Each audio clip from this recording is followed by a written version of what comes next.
The North Gauteng High Court has granted a court order for the NPA's Investigating Directorate to seize assets valued at 1.4 billion rand against former Eskom executives and former Tubular Construction Project contractors. Among them are former Eskom senior manager for capital contracts, Hlakudi, their spouses' assets and the family trusts are included in this order. For more on this, we're joined now by the Investigative Directorate's spokesperson, Sindisiwe Twala, who talks to us from Pretoria.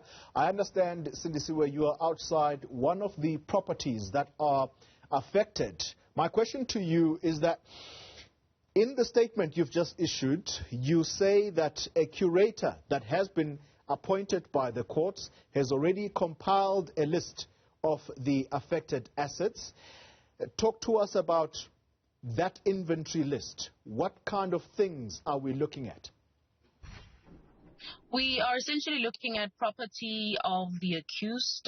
We mentioned that it's two of the former Eskom executives, three contractors or former contractors of Eskom. The two former Eskom employees, one of which is houses here in Pretoria in Moraleta Park. We've seized his assets, his house rather, worth 2.1 million.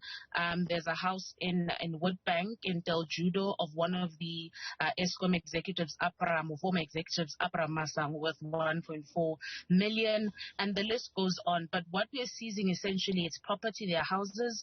There's a holiday home in KZN in Pietermaritzburg, owned by Trindade, vehicles of the accused. And what we've actually found is that any form of additional income or interest that they would have incurred for their pension funds, we've also attached. Yeah. So what we're finding also, it's the family trusts, some of the other things that we've attached, but it's a long inventory list. But the quantum, the 1.4 billion rand, is because that's the inflated value of the contract that we believe ended up at 1.4 from over 700 million. Yeah, so property, cars, bank accounts, trusts. If you are, for example, seizing property, if that property is now in the possession of the state, what does that mean in terms of anyone who was an occupant of that property?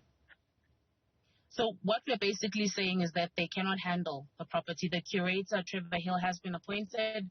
He came in with his team. They took an inventory of all the property, the vehicles and the like. So what this essentially means that it's restrained. However, it stays in the ownership rather of the accused pending the finalization of the criminal trial that returns to court on the 1st of June. You also make mention of the seizure of assets belonging to spouses. How were you able to successfully justify this in court?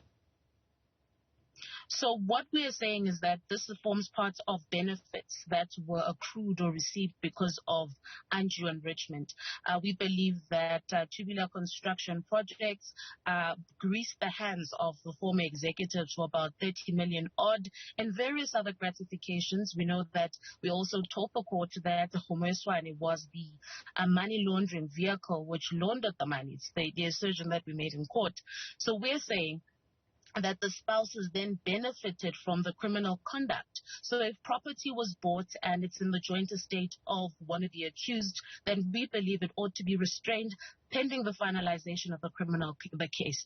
So once the criminal case is concluded, the assets will then, if they're found guilty rather, the assets will then be permanently confiscated and then form part of the Kara account. Yeah, there is also a special mention, if you like, of a Michael Lomas, who is a resident of the United Kingdom. You say he has already been arrested in the UK and the process to extradite him to South Africa is underway. Connect him to the list of those who are accused. What is he alleged to have done? So So he is the former advisor of Tubular Holdings, which is the holding company of Tubular Construction Projects, which gained the 745 million rand contract, and then it escalated to 1.4 billion. What we're alleging in our court papers is that he was very instrumental. He had back and forth communication through somebody within his office to Masango.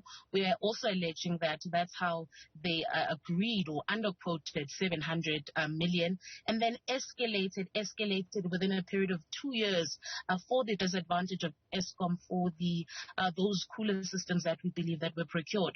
So we're saying he was very instrumental in that particular contract. He currently has left the country. He's abroad. We have lobbied the UK central authorities to arrest him, showing that he has a case to answer for in South Africa, that he needs to be accused number 5 along with the other accused in the country. And in this restraint application, we specifically mentioned that he's defendant 12. And currently, the processes have begun. The curator, Trevor Hills, has accepted on his behalf. However, lobbying or some form of communication will be sent to him in the UK about this particular restraint. And so that means that assets belonging to him might also be seized? They have to be seized because they also mentioned in the application before court, and the court granted that his assets also form part of the assets to be restrained. Sindisiwe Twala, spokesperson for the Investigative Directorate. It is within the National Prosecuting Authority.